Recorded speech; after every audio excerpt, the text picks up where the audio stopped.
Hi, I'm sci-fi fantasy author S. Kate, and I'm excited to welcome you to our Indie Publisher panel brought to you by Write Hive, our free online writing conference. I'm here with some amazing panelists, Michael Scott, John Kimson, and James Merrill from Thingamajig Studios, Manuel Godoy from Black Sands Entertainment, Sarah Jane Slack from Inspired Quill, and Lainey Barnum from Sword and Silk Books. We're going to be talking a little bit about indie presses, their advantages and disadvantages, and what to look for when considering an indie publisher. But first, just a little bit more about our panelists. Thingamajig Studios is an entertainment company combining comics, anime, movies, and art for engaging, socially relevant storytelling and diverse animation styles, leading to rich experiences. Black Sands Entertainment is the #1 indie comic publisher in the Black community, with 70,000 copies sold, $1 million raised in capital, and 20 different comic developers signed. Inspired Quill stands for amplifying diverse voices, both on and off the page, and strives to continuously improve on industry best practices. Sword and Silk Books is a small publisher making big waves by producing engaging stories that empower readers with strong female identifying characters, prioritizing the concerns and wishes of their authors and readers. Welcome, everybody. Thank you for being here. I think we'll start off with a definition first. How would you all define an indie press? Is it size, focus, affiliations, something different? I have seen an indie press described as, and I think this definition fits the best, any press that's not affiliated in any way with one of the big four, so not a big four distributor or an imprint or anything like that. They are completely independent, and that can range in size from the smallest indie publisher all the way up to a larger publisher that most people have heard of, like Sourcebooks, who doesn't have a connection with the big four. It's just independent financially and independent within the publishing community. I would just like to say, also with the indie thing, to me, at least from our perspective, it does come with a modicum of freedom. It gives you the ability to find and look at stuff that maybe that mainstream doesn't look and see. And because we're smaller, the overhead is smaller, it gives us the opportunity to take more chances on things and give those voices to those people who maybe wouldn't automatically have that voice trying to go with one of the big four or the bigger things. So I think it opens up for more diversity, opens up for different storytelling. And to me, that's one of the great things about the indie press market or genre, or however we want to define it. I think that it's also important to note that for me, indie publishers have a specific end user, right? That's not traditional, because at the end of the day, if you're selling to the same traditional, purchaser, then you're gonna have to follow their rules anyway. It's like it's like you don't have to be in the big four. If you're selling to Barnes and Nobles, you're gonna have to follow their rules, right? And that's the rules that they set. So I feel like the end user really matters when it comes to indie, right? And if you're 90% of your business is straight normal industry stuff, then you're industry. You're just not that well known, but you're still industry. And you gotta follow their rules. You gotta do what they find is acceptable. You have to follow their policies, even if they're not cutting you a check directly. Excellent addition. Any other additions to this definition? So far it's been well rounded out. We had kind of all discussed what the answer was. That Mike pretty much said the answer, so that's it. All right, let's go ahead and move on to defining the differences between an indie press and self-publishing, because some people do get confused between the two of them. So how can a small press support a book compared to self-publishing? So I think the biggest difference is when an indie press is a traditional publisher, and follows the golden rule. So money flows to the author rather than being a vanity press or a hybrid press, which I know we might get onto later. So I think the biggest difference there is self-publishing. You kind of take everything on yourself. And, you know, for some people that's great, and that's what they need and how they flourish. But I think with an indie press, it's, you know, you have a second pair of eyes. You've got people helping with, you know, the cover and the editorial and the sort of behind the scenes stuff, if you like, and also the financial side of things. So, you know, even though a lot of indie presses might not be in a situation where they can give advances, for example, money always flows to the author rather than the other way around in royalties, etc. I agree with that. I think it is a little bit different for every different indie press as far as what they can provide. And it's definitely best to, if you are an author who is looking into publishing with a small press, to speak to them about your expectations and their expectations of you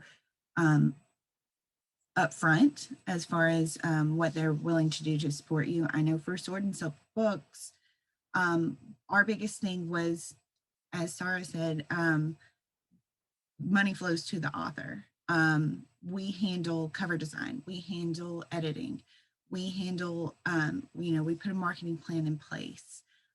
We do production, formatting the books, printing the books, all of that. But because we are a smaller press, the marketing budget isn't what it would be for like a traditionally published by the Big Four book. So we do expect our authors to also, and I believe that this is the same as in the Big Four, but they also expect their authors to do some marketing. And the biggest thing is, I have the conversation, we meet with every author that we potentially sign and let them know, hey, this is what we can provide, but this is what we hope that you will also take on as well. And we just have to be really clear and upfront with that in order to, we don't want any authors coming in kind of confused or thinking that, you know, they're getting something that they're not, or that we'll be able to provide something that we aren't. But I have been personally self-published and published by a small press other than my own. And I would say that I would rather be published by a small press any day, because there is a level of support there. There is someone else you can turn to and say, I'm not sure how to do this, or I'm not sure, you know, even if they can't provide financial means as far as marketing, they can always provide advice and support. And just having that backing, that it's almost kind of a justification. My work is good enough to be to put out there, you know. And the authors that we do take in, there is a submissions process. It is highly selective, but they are able to get more support in the form of, like, cover design can cost, you know, from $300 to thousands of dollars, depending on, you know, the type of cover that you're getting and the artist and all of that. Formatting is the same way. Formatting can be really expensive, or you can go on the cheaper end, but then it looks like it's on the cheaper end. And with going through a smaller press, you can, all of that stuff is included most of the time in the publishing package. I also believe when it comes to small press versus I say indie press, my bad. Indie press and self-publishing, it's infrastructure. I think infrastructure is the core of what's the difference. What you can do for yourself, can you do it for other people, right? That's what separates a self-published person versus indie press. Indie press almost always comes from self-publishing. So somebody eventually got so good at what they did that they were like, hey, I can do this for other people, right? And basically, the things that you provide to anybody who's trying to, publish through you, typically is a customer base. That's why most indie presses are extremely selective on what type of titles that they're covering, and they're almost all in the same shop group. Like, you're not going to see somebody who focuses on women's romance, religious novels, right? And she's going to pick up, a sci-fi epic, right? She's just not going to do it. It's like they're, because they have a customer base they already know, they already dominate, and they want to put you into that pipeline. They don't want to create a new pipeline for your customers. All right. That's just what they do. Same thing for even the big four. They won't do it, right? They'll be like, hey, that's what we have this imprint for. They'll handle that. That's their specialty, not ours. But we'll sell it.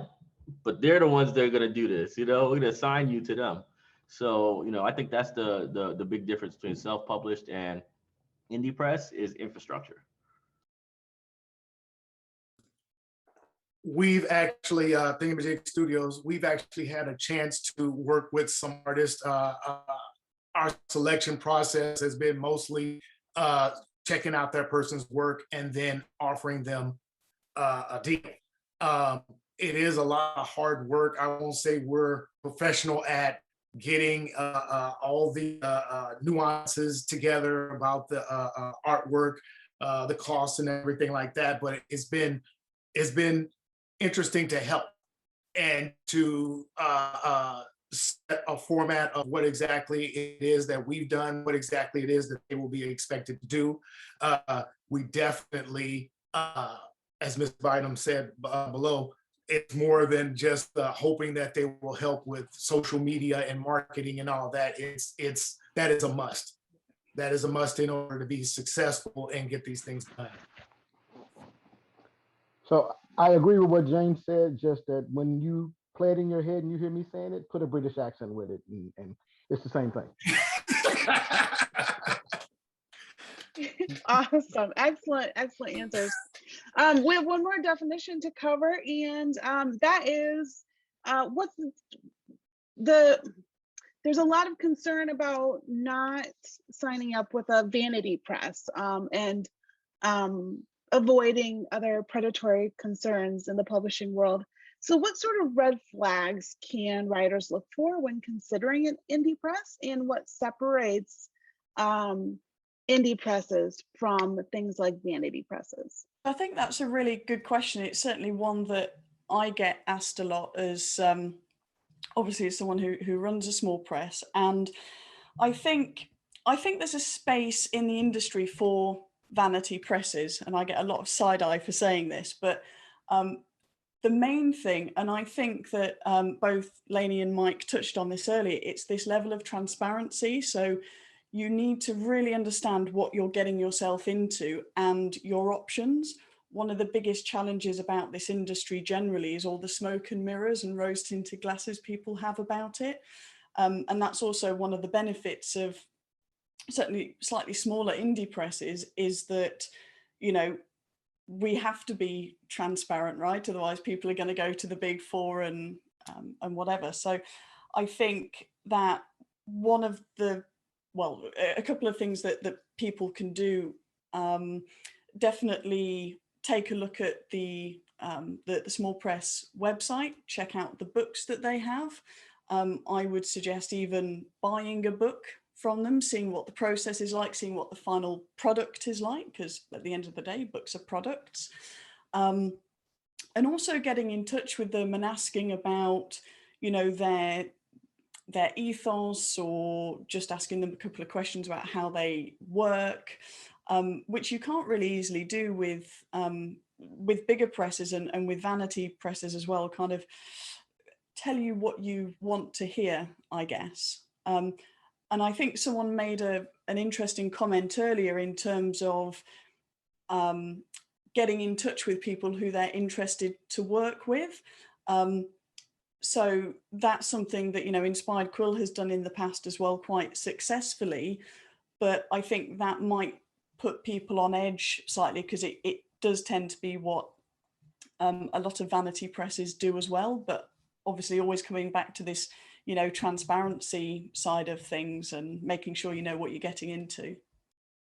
I think that how far you've gone through the submissions process. For instance, if they've offered a contract or you're looking into them heavily, I think one of the really good things to do is contact an author who has been published with them, see what their process is like, see how they enjoyed it. Of course, that can vary from author to author, depending on what their expectations were and what the publisher was able to do for them. But in general, you should be able to get a feel for the company. In fact, we ask our authors if we can provide their name and contact information if people want to contact them and get referrals when they're thinking about publishing with us. It helps not only create a connection between you and that author so that you then have someone who's already been down that path, but it also helps you understand exactly what you're looking at going forward. It's funny because I think that it was Vanity Press or our dealings with that kind of put us as Thingamajig on that road to being our own publisher. Looking at it, having a product, talking with them, and then reading and looking at some of the stuff that they had and the fees and what it entailed, and you know, us sitting down and like, well, we could do this. We could do this. Why do we need them? And we actually came out with something. And wow, looking at that profit margin, talking to other people, and then other people coming to us and like, well, how did you do that? And then we started talking to them and helping them and like, hey, are we here to do this? We're gonna like try to publish and help other people get published. And that's kind of how we got into it. So I guess we owe an homage to Vanity Press because they're the ones that kind of made us really look at the process and see if this is something that we could do ourselves. So it's not for everybody. We decided it wasn't for us. And that's why we're sitting here now on this panel. So I guess thank you, Vanity Press. Well, for me, personally, I think, you know, vanity presses are the spawns of Satan. You're either a service company or you're a publisher. You're not both. You're not both.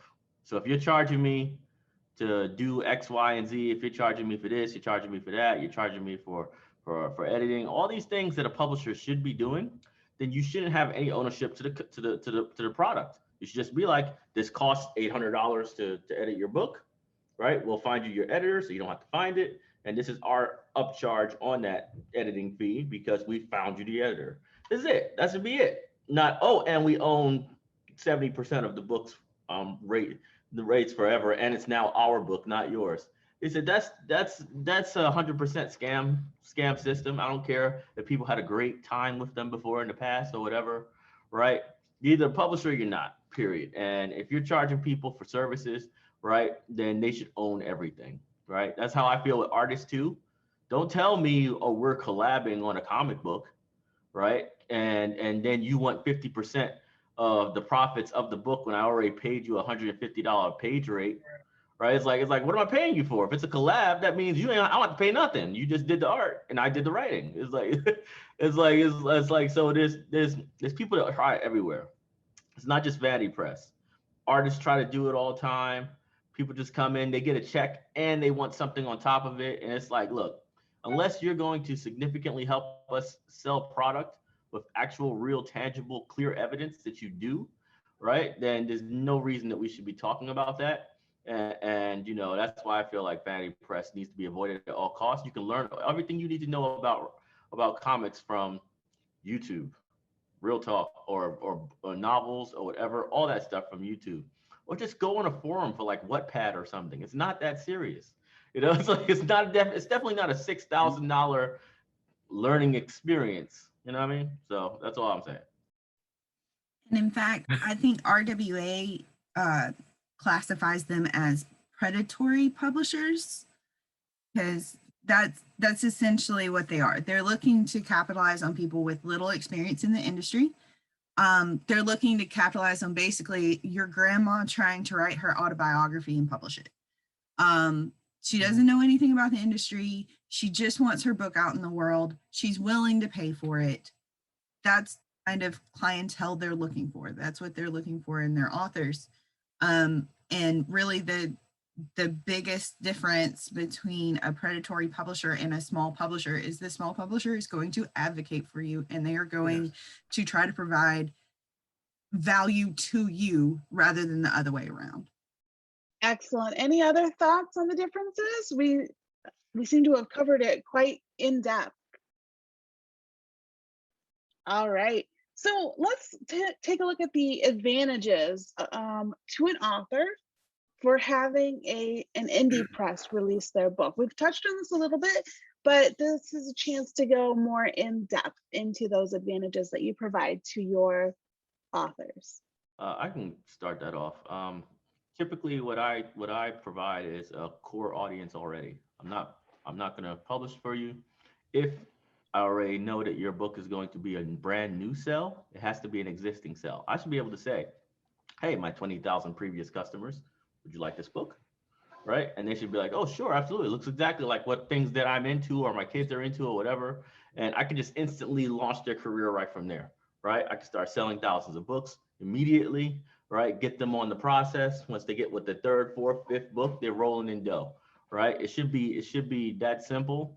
I feel like that is one of the major advantages to us as opposed to the big press. Also, they're very, very, very selective. And I don't mean selective on like whether it's a good story or not. Sometimes it's like who you know, right? A lot of times with the big press is who you know, what's your previous achievements and everything else. So new people tend to have a nightmare scenario, trying to get into the industry, especially if they're, minorities in general, right? They just have a big problem getting in. So that's something that we also look into. We also have less intrusive ways of dealing with people who are trying to figure out whether their books will be able to be sellers in the first place.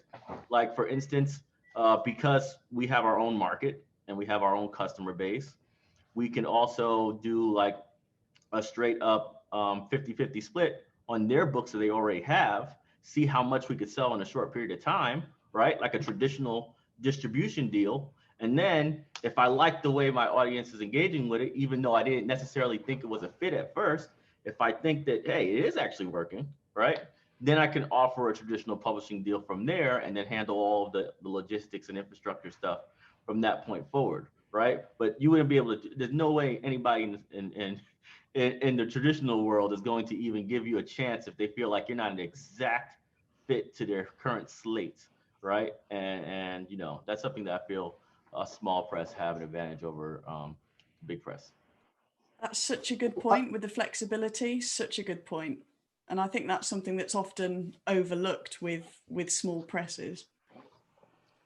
I was going to say the same thing, that financial thing, but because we're that small press, it gives you that opportunity to deep dive or delve more into that one-on-one interaction with the people, because especially with our authors, they're pouring their heart and soul out in something, and they have an emotional connection. And with the big box retailers, for lack of a better word, it's kind of okay, you have one person and you're dealing with them and they're dealing with 50 different other people, and you get an email. But with the smaller press, we're able to give a little bit more stylized interaction with that person, and they feel, at least the people we've come in contact with, feel like you're not just a number to me, you're not just the bottom line, because we're all in the business to make money, but it makes them work harder, and especially when we're having to have them do their own self-promotion and help promote and all that stuff. It almost, at least from my perspective, like I'm in the trenches with you, so it's just as important to me for your book and your thing to sell. It's in your best interest, it's in my best interest. So I think with the small press, the small publishers, we end up being able to impart that onto the people and make them work, and then it's a symbiotic relationship. The better we do, the better they do, and I think smaller presses can get that point across better. We've compared it before to the big presses, traditional big publishers being like a cruise boat in an ocean, and we're the size of a sailboat. We can turn around, we can move, we can pivot. We can do what we need to do as far as marketing wise. The pandemic hit and the big four scrambled, Bookstores were closed. They didn't know what to do. They couldn't advertise. They couldn't promote anymore. And so many books got pushed, and so many people in that push lost their editors or lost their deals. And for us, because a majority of, I know at least Sword and Silk's marketing and things like that is online, we were able to shift with it and to say, okay, you may not be able to go into a bookstore and pick something up, but we know you're probably at home right now anyway, and you might be bored. So here's a book. You know, we were able to take that shift and work with it. And I think that's one advantage that we have over the big presses. And one advantage that small presses have over indie publishing is, or over self-publishing, is we've done this before. We know what we're doing. We've been through this process. Your book may be different. It may be, you know, different words. It may be different characters, but we have put a book together and sold it before. We know what we're doing. And yes, you can look it up and you can watch YouTube videos and you can connect with people. But instead of doing that, going through a small press gives you all of the knowledge and all of the education of the editor that you're going through, the graphic designer that you're working with, the actual production members that you're working with, the book formatter, all of that experience, education, knowledge is at your fingertips and able to work for you, if that makes sense. That makes excellent sense. We didn't know, good. That makes excellent sense. One of the things, our advantages, are a couple of advantages that we provide for our authors, our artists, is pretty much a family-like sense where we're going to promote you. If we go to a convention or anything, we're promoting you. We're telling who the book is written by. We're telling who the artist is. We're telling actually even who the letterer is. We provide that for our artists and our authors to be able to, if you will, like a Rolodex of people or resources. And so that we really feel confident brings people in closer to want to work with you because they're, hey, these guys are fun to work with. Look at, you know, what they can help me with as well. So I do that here. There's that feeling, isn't there, of, you know, a rising tide lifts all boats, I guess. I know within Inspired Quill, for example, you know, the authors are always talking to each other on Twitter, and, you know, the authors call themselves the IQ family, and you just don't get that in much bigger publishing houses, because how could you, because of, you know, the size and that sort of thing. So that's a really good point as well, I think, in terms of we are always advocating for the authors that we work with, and it works both ways as well. I mean, everyone here probably has some super fans who buy pretty much every book you publish just because it comes from you, right? So we have that sort of brand loyalty, if you like, on a publisher level, whereas you know you can't really buy everything that one of the big four produces, and maybe nor would you want to. So that's always interesting. I know since the pandemic has hit, and you know, I now, you know, emails or contacts from people, and hey, you know, I know this artist, and they did some work for you, and they talked about you, and hey, here's this, and I'm also a writer. Here's some of my stuff. So, you know, we now starting to get a lot of stuff that's coming out. And like you said, maybe 80-90% of stuff doesn't necessarily fit what you're doing, but even still, you look at it, and then because of the network, hey, this isn't right for us, but I do know this guy, a publisher. Let me forward that work over to somebody else. So it is a community. You know, I think if you put all the indie presses together, I would probably say we were probably just as big as one of the big four. We just since the pandemic, we've now starting to connect those dots and connect to these other folks and seeing and networking a little bit more. So, you know, who knows, maybe 10 years from now, there'll be a big indie conglomerate that, you know, everybody's individual, but, you know, we still have that, but then we have the capital to challenge some of the bigger four. You know, who knows? Maybe one day sooner than we think it'll be here. These are fantastic answers. Thank you guys so much. I'm going to jump ahead a little bit to ask you guys, how would an author become published under your indie press? What's the submission process like? And how could an author make a good impression to you or any indie press that they would like to work with? I can start that off. I have two kinds of publishing. I have physical. This is mostly like I basically hold the rights to everything, right? So that's the physicals, digitals, whatever, right? Third party distribution. That's on us. That usually comes with people who have a consistent release schedule, multiple titles, already have a fan base. You know, a lot less risk when it comes to dealing with these individuals. And they've already shown over a course of years, right, that they have a consistent schedule. They have a really strong work ethic. Basically, they can manage.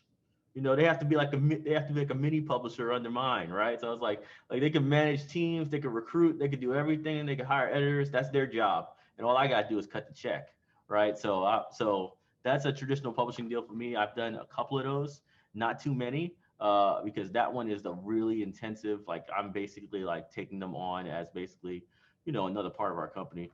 And then we have our exclusive distribution on their digital content with BSP. That's my new app that's coming out in about less than a month. It's basically Webtoons. It's the same exact thing as Webtoons, right? It has the same feel, but it's for independent Black creators. And you know, I have a lot of exclusives already signed to my app. The idea for that is they have a lot of content already developed. The content has a very high quality and standard of look. Typically, the titles have to be something about history before slavery or something that's not traditionally, you know, pressed. Like if I see superhero stuff, I'm like, I pass, hard pass already, right? Because there's a million superhero stuff. You can go do that somewhere else, right? And you know, these titles, you know, I feel like it's just really strong for young adults and teens. I don't want any adult content, so I always pass on like the hard adult content and stuff like that. And you know, that's our slate. That's how we deal with it. We pay for exclusives for digital, and we typically pay more than somebody would make on Comixology or Kindle in the first place, right? So I pay that upfront, and then I give them ad revenue share when that actually starts, maybe 6 months from now, right? So these guys really have a high incentive to be with us. On top of that, obviously, we are giving them an audience because our app, and you know, we're planning on having hundreds of thousands of users on it, right? And that's the less intrusive thing. It's only digital, doesn't affect anything they do with their physical books. Most indie creators make money off of physicals and not digital in the first place, and that's how it works for us. Well, I know for us prior to the pandemic, most of our stuff in that process is we did a lot of shows. We would, you know, do a lot of cons and all that stuff, and set up a day where we would be over in Artist Alley or over somewhere and getting people in and all that. So that's how the majority of our stuff came prior to February 2020. After that, then it became more of an online presence. We've even gotten to the point where we were, you know, putting out an open casting call for artists. We put it on DeviantArt and some of the other things and storyboards and all that stuff to solicit people to come in and we could do it. And then we generally sit down, look at depending on what we're looking for. If we have a story and we need an artist, if we have an artist and, you know, hey, I think this story might go with it, we'll, you know, we call ourselves the Trinity for Thingamajig Studios. So we sit down in our little think tank and look at, hey, well, let's pair this with this, and how does that work, and how does that go on, and then we'll, you know, usually reach out to them in a form email to set up a meeting, and then kind of talk to them and get a feel. What is it that they want? What is it that they're looking for? What do they want to do? Because that's going to tell us if there's somebody we can work with, if our ideals and mindset are mutually aligned, where we can do some business together. And I'll say, you know, more than 50% of the time we have conversations with people and it's not the right fit. But then, you know, we got a couple of titles that we're working on with some different artists and authors and all that stuff that we think fits into what we're doing. Our big thing is diversity, so we're working on those things. So, but that's generally how our process started. And then since COVID, now it's more of an online email kind of presence, maybe doing some Zoom meetings to talk with people. And it actually helped us out because most of the stuff we did was local. Since the pandemic, now we've actually branched out, and with Zoom and all these different video conferencing calls, and you can do so many things. So now we're talking to people in Turkey and different countries and their mindsets and then their stories. Because again, about being about diversity and talking to that person, everybody has some kind of issue or something going on. So now those are different stories that we can tell and then bring a whole new audience to it. For us, our submissions process can be found on our website, and it's basically the same thing every time. It's a query letter that you know, you can read a lot of different articles and things on how to write a really good query letter, but it's basically the hook of your book, and then like what it's about, your metadata details, like what genre is it, how many words does it have, that sort of thing. Introducing your book to us. We want to know what the basic plot line, the most basic plot line you can possibly give us. And we want to know about you. We want to know, have you published before? If so, where? If you haven't published before, that's fine. Do you have any qualifications that makes you the best person to write this book that you've written? We want to know those kind of things. We want to see the first 3 chapters of your book. We want to get a synopsis to kind of give us spoilers on how the book's going to end. And it comes to our editorial director and my co-founder, and she assigns it to submissions intern. The submissions intern looks over the query letter, looks over the first 3 chapters, and makes a recommendation to us on whether or not we should give it a more in-depth look, or maybe it's not a good fit. For instance, if it is if it's a nonfiction story, we don't do a lot of nonfiction, so she'll say, hey, this is probably a pass for us. And then it will go back to this editorial director. She will then request, if we're going to request, your full manuscript. We'll go over that. We'll all read it. We'll get together, kind of have a meeting where we discuss the different options for this. Are we going to take it on? Are we going to request an R&R, which is where we basically send it back with really detailed notes and say, we love your story. This is a part of it that we felt could be improved. And we'd love to see you improve it before we sign you. Or we can agree that we would like to offer a contract. If so, then we email the author, connect with the author, and basically ask, hey, do you want to do a Zoom meeting?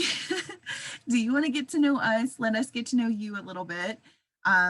During the Zoom meeting, we'll talk about, what we can provide, what they can provide, ideas for the book, go over the process with them, just so everything is clear and everything is transparent.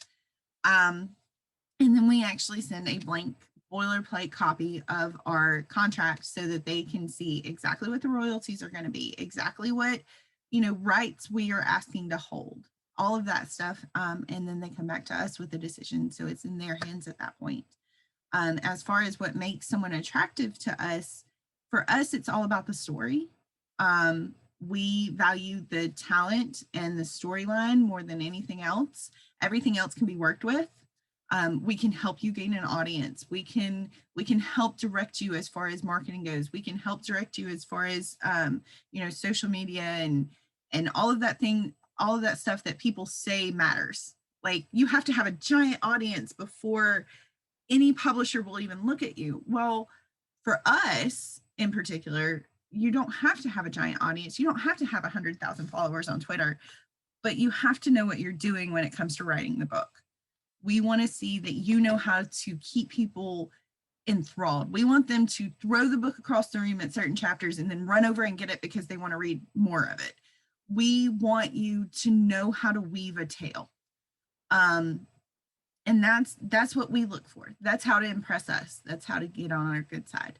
It does help if you know the industry and you have done your research on writing a query letter, writing a synopsis, because that lets us know you're serious about this. This isn't a fly-by-night thing.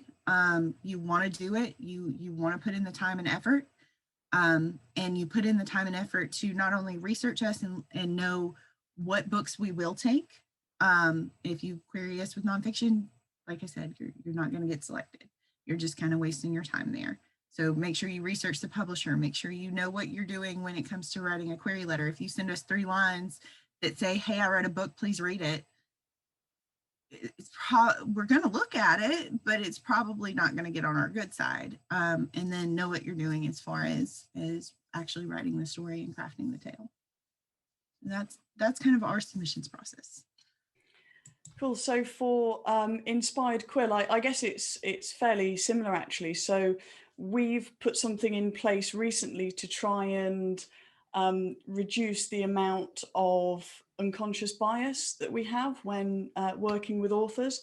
So when someone first contacts us, we ask for the first 2 chapters in a Word document. If you send it in a PDF, it gets deleted straight away. That's a very basic, like, you know, as you were saying, Lainey, I want to work with someone who wants to work with us. And, you know, red flags are definitely not reading our process and what's expected, because compared to some other places, we don't make authors jump through, you know, massive hoops, you know.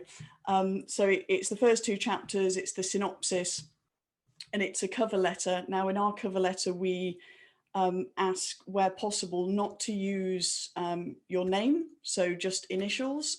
Don't give any indication of where you're from or your background actually at that stage. So I don't want to know that you've been retired for 20 years. I don't want to know that you've, you know, just finished uni, or, you know, you've been laid off because of COVID, whatever. I don't want any sort of personal stuff, I guess, at that stage, because for us that stage should be about the story.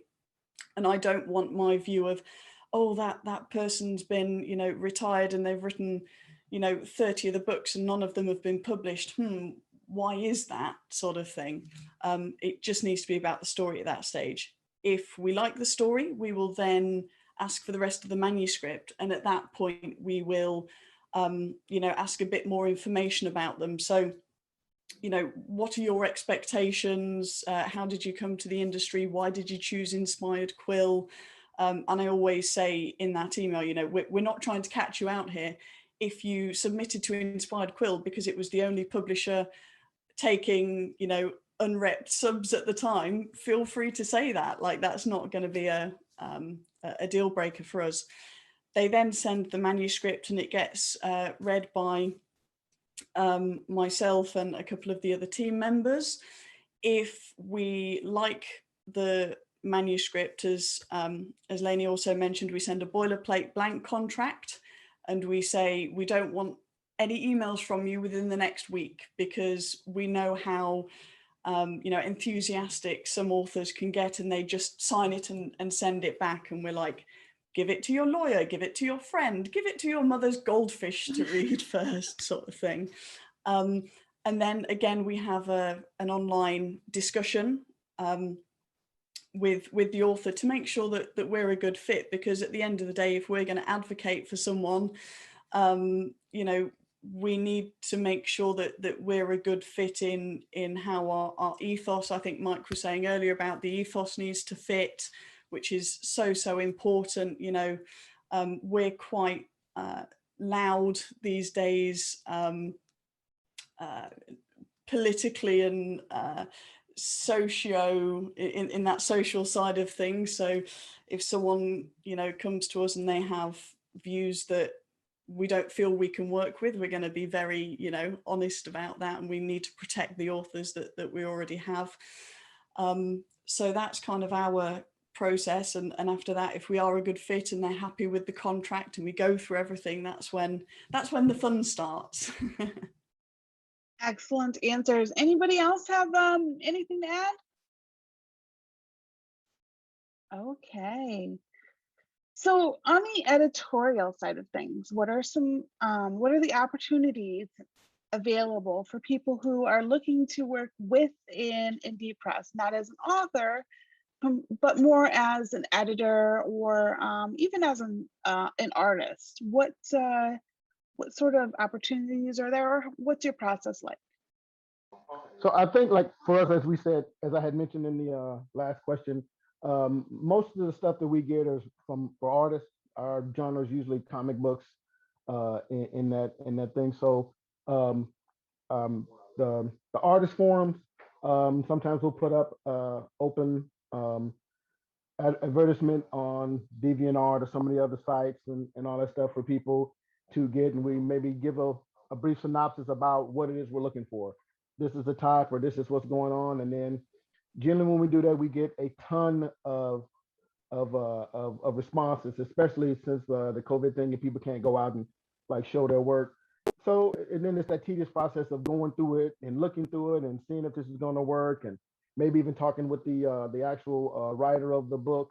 Hey, how does this fit your thing? And that's, for us as a small publisher, that's some of the things that we do so that person doesn't have to go into that. So, you know, our main process is putting it out there, getting the response, and then kind of weeding through the different people that are coming in and seeing if it's a fit.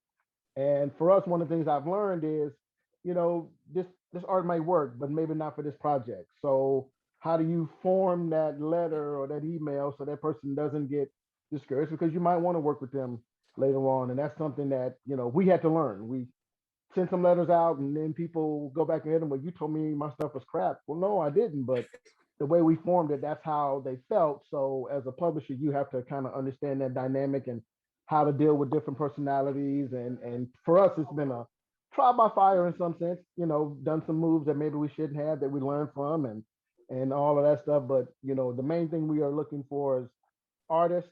We have authors already in our stable that we're working. I'm not artists and authors that we're working. We're always open for that, but we do tend to look more for the artist than the author itself.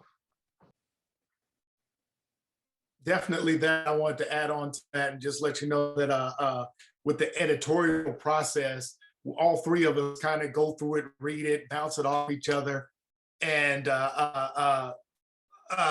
get back to the artist and try to be as honest as we can with things that we think that will help their story. We have had, as Mike has mentioned, we've had a few people that, hey, my story is, you know, my story is my story. And, you know, after a little bit of talk, we decide whether or not to go forward, as well as, you know, discontinue. And that's kind of been our process on that. We don't have necessarily an editorial staff. We are the editorial staff. But it would be interesting to start putting out ads for that, you know, to get people in, to possibly give another view to what we see as a forward thinking in comic books and innovative storytelling. Yeah, I think similarly, we don't work with outside editors. So I tend to be the primary editor on books that come through Inspired Quill. And we have a couple of team members who do, you know, proofreading and things like that, just so it's not my eyeballs seeing it, because that would be awful product at the end of the day if I had to do everything. In terms of working with smaller presses, I mean, you know, we do receive emails from people who have said, look, I've read this book of yours, I really like it, I'm actually an editor, if you've ever got anything, do let me know. And while that's not something that we outsource at the moment, it's definitely something that we keep in mind. So I'll usually send an email back saying, you know, thank you ever so much. Can you give me a bit more information? You know, what's your website? What books have you worked on in the past? What are your rates? And I will basically keep those on file. And if something comes up in the future, or, you know, we get a lot of people saying, hey, I need a freelance editor for this, we can signpost, which is a really great feeling to be able to say, hey, this guy's legit, go to him or whatever. Something that we have started doing recently is one-on-one mentoring for editors who want to get into the industry effectively. So I spend a lot of Saturday mornings mentoring newbies to the industry, and that's been great. And I think that you know, that's sort of a best practice that it would be great to see more publishers taking on. But I think one of our challenges, and I'm sure everyone here will back me up on this, is a lot of us are time poor because of the amount that we're trying to do, and having that one-on-one connection, and not treating authors as meal tickets is yeah, very, very time intensive. But in terms of editorial, that's sort of what Inspired Quill are doing at the moment. Sword and Silk Books, we do have a staff that includes an editor, a copy editor, so it goes through 2 rounds of content and line edits, a round of copy editing, and a round of proofreading before it ever goes to formatting. But for all of our positions, we have all of those, as well as people that work on marketing, people that work on the actual product itself, people that work on our blog and our newsletter and all of that. And we have received emails before, and I absolutely think that this is the best way to go about it, is even if you don't feel like there is a particular position available at the moment, have a portfolio available on your website or something that you can send in an email to show what your work is like, or show why you want or should have this position, and email it over to the press that you're looking at. Like I said, we have those positions right now. We have the staff that we need because we only publish 5 books a year. We're extremely selective. We want to make sure that we can pour everything we have into our authors. So we space them out very far so that we're not having one editor work on 3 different books at a time. We're not having one marketing person or 2 marketing people trying to market this book and that book and that book. They can give you that personalized feeling. So we're sticking with that for now. Now we do have plans of growing in the future, publishing more books per year, taking on more authors. Before we do that, we would up our staff in order to be able to do so without losing that individualized feel. And it would be lovely if we had emails from people that we already know, we've already looked at their portfolio, we already know that they're interested, so that we could go back and say, hey, I know there wasn't a position when you emailed, but there is now. We'd love to talk to you about it. So really just shoot your shot. You're at a no anyway, so you can only go up from there. Excellent. Any other input on this question? Okay, so last question real quick. How much support do you give your authors? Again, we've already touched on this, but this is a chance to go a little bit more in detail on that. Okay. Typically, because we handle all of the art side of things when we're doing a traditional publishing deal with a writer, right? Basically they don't have to deal with anything once they've handed off that script and it's approved. If it's approved, all they gotta do is sit back and or just work on the next issue and call it a day. Typically, we always tell people to take a break after the 3rd book, right? See where the market sits, right? Because we want to see if it's a good series to continue or if we should start a new one. Me personally, I have, because the comic industry is very much like that, I think that, I'll know by the 3rd book whether we should continue it or not. And if we don't, I got no problem with somebody who did a good job, who did their job and everything else, to just start a new series under our label. That's fine, right? The biggest part is having people who can competently work with you and are decent to work with. You know, so shoot another shot, right? Let's try something else. So that's usually how it goes. After that, they can just go off to the races, make as many scripts as they want for the whole first season, and we'll just keep publishing them. That's full access for somebody who we're doing a distribution deal with, or somebody who has their own artists and everything else. We just make sure that the costs are within reason, right? We make sure that nobody's like, making doing stuff for passion, right? I hate that.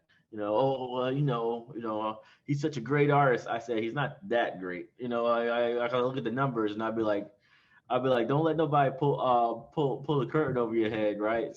You gotta realize that your cost is right. And then we also teach them about the market. I want people to be able to be their own public figures. That's huge for anyone, and it also helps subsidize themselves. So if you're already getting royalties from me, right? You might have got an advance from me or whatever, but that's not going to stop you from working a 9 to 5. What might stop you from working a 9 to 5 is if you do Kickstarters on top of that, right? Until you get to like your third, your fourth, your fifth book, and then you have so many royalties coming in that basically you can live off your books, right? But until you get to that third, fourth, fifth book, we just don't have enough product to sell, right? It's like if you're selling 5,000 orders of your book, like 5,000, 10,000 orders of your book over the course of 6 months, right? It's if it's just one book, it's not much money coming to you. But if it's like 3 or 4 books and they're all bundled together, that becomes a really big number because your customers don't change. You're gonna have about X amount of customers over a certain period of time, period. What they can buy is the limiting factor on how you make money. So getting as much content out there as possible is the best way to do it, and we help accelerate their productions and make sure that they're on time. That's our job. Our job is to make sure that the business side of things works perfectly because nobody knows business for some reason right now. So we got to make sure that they know how to make money. That's the only way people, and they're like, I know all you have heard this before. I just want to tell a story that needs to be told. I understand that this is what sells, but I just want to, I said I have to tell the story that I saw. I'd be like this. I always tell them. I said the bottom line is this: nobody cared about wizards until Harry Potter obliterated the internet, right? And you got to just start thinking like this: if you don't do numbers and people don't buy your books, it don't matter how good your story is. Nobody cares. Nobody knows, nobody learns, no impacts have been made, right? No children have found their special story, right? That's it. So you have to actually sell copies in order to change anyone's minds or tell a great story. So, people lose sight of that. And I feel like it's our jobs as the press to keep them focused on that goal, right? Get it out there. It's funny you say that because I have this thing: if it don't make dollars, it's not going to make sense. So, and to that, as someone who also does writing, and how we got into it, and because we were taking our stuff to someone and they were looking and, hey, change that, and I was offended. Like, no, I can do this, and then we got into it ourselves and did it and put something out, and it was great, but it was too long, it was too this, it was too that, and understanding the business side of it. And now trying to impart that on people that are coming in to it and like, hey, and again, like you said, there's some people I want to just tell that story and trying to get them to understand you can still tell the story, but if you tell it in this format, in this way, which will make it more marketable, which in the end, so now when you're Stan Lee or whatever one day, you can go back. And if you want to write that book that's just the thrill of a story because you've made that monetary success and you can do that. So sometimes explain it in that sense to people to get them to understand, you're trying to tap dance, but you don't even know how to do a 2-step. Let's get you here first, get that going, and then we can make it to that level. And sometimes those conversations go good, sometimes they don't. And, as a publisher, you just have to kind of go with it and roll with it and trust that hopefully people trust that what you're saying is what is going to take them to the next level or get them where they want to go. And I think that's usually our role as that publisher. Like he says, the financial stuff is there, but trying to get them to understand that you came to us because we needed to fill a role. Let us fill that role. Let us do that. And explaining it in those terms, breaking it down. Here's the reason why we're doing what we're doing. And I think small press, you kind of get that one-on-one with, as with the big box stuff, you don't. So that's usually our formula, and it works pretty well for us. Yeah, the collaborative nature is definitely something to bear in mind. I mean, so Inspired Quill started out life as actually a book review blog, and I'd heard so many horror stories from people across the industry, not just, you know, with self-publishing as it was, you know, 10 years ago sort of thing, but with, you know, the big publishers, and saying, you know, oh, they completely changed this edit and the book cover doesn't make any sense and all of this is bad, and, you know, they expect me to pay my own train fare to get to events and they won't even supply the books for me. I've got to buy them up front and all of this. And it's just going, how hard can it be to create win-win situations and not screw people over? Like that was the basis for Inspired Quill, basically. And it sounds like everyone here has got a similar point of view in terms of not treating, you know, authors as a meal ticket, etc. But I do think, you know, there are expectations as well. And one of the interesting things I find talking to authors from across the spectrum is the big publishers expect you to do your marketing as well. And that's something I think is a myth in the industry, that, you know, oh, only indie presses, only the small presses will tell you that, you know, you've got to do all of X, Y, Z yourself, where actually we're the ones being more collaborative. So my day job, if you like, is in digital marketing. So I take every Inspired Quill author through training effectively, and, you know, this is how you do this. If you've ever got any questions, let me know. I've done online courses for them that are, you know, available for public consumption, if you like, but the IQ authors get them free, all of that sort of thing. So there's a lot more, I think it's less hand holding and more collaboration, in that, yeah, if we're going to work with you, if we're putting all this effort in and we're taking on the financial you know, burden of this, then we want you to work, because we want you to care as well. And if you don't care, then, you know, readers aren't going to care, you know. True. Yeah, and similar, my background, my degree is in public relations with book industry focus.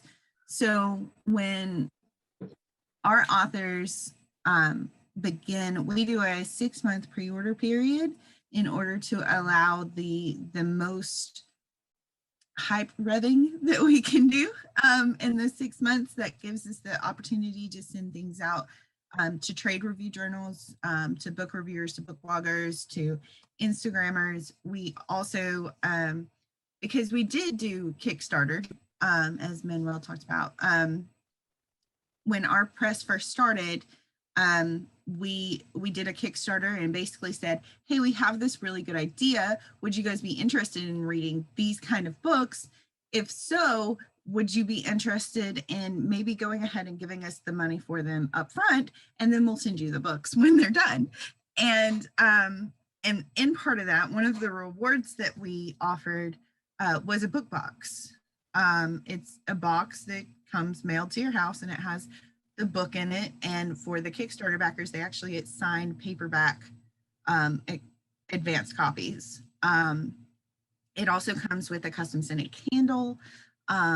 It comes with bookmarks and character cards and kind of paper swag, as well as like an enamel pin and or something else that the author believes, you know, fit the theme of their book. So we send those out. Those are also, we also put those up for pre-order. So it's kind of a marketing thing. It's like, hey, we know you love getting bookish stuff.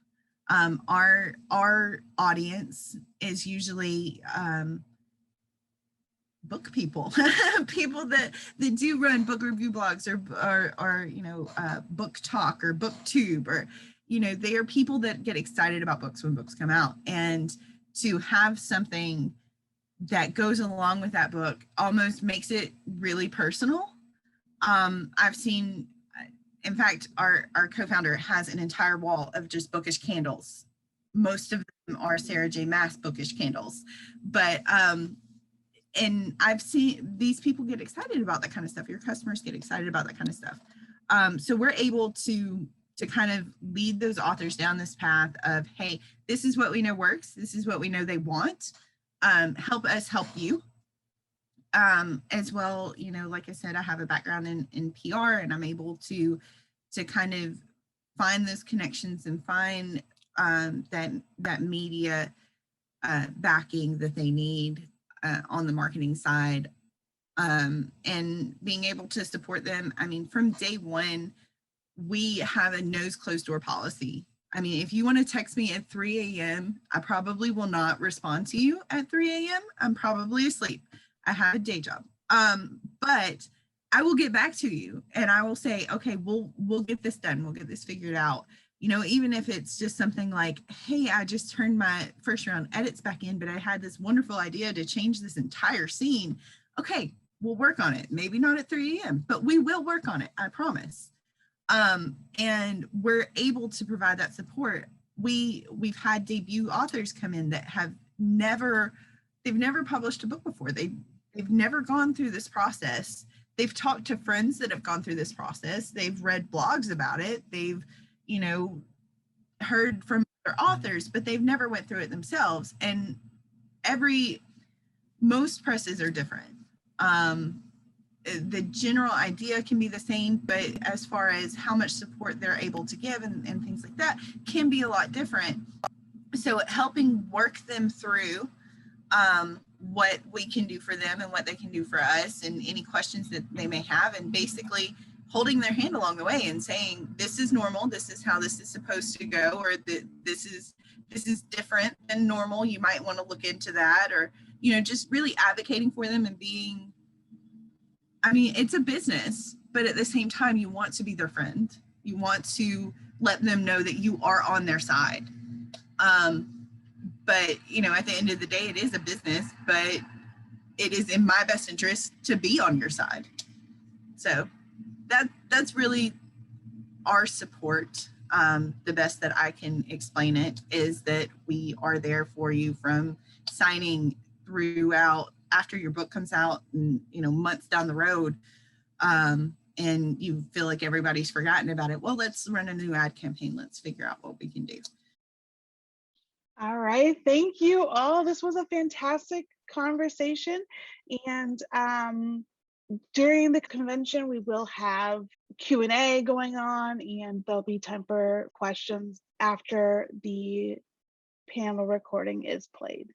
So thank you all very much. Your expertise is quite valued, and I think that there will be a lot of people who have learned a lot from this conversation.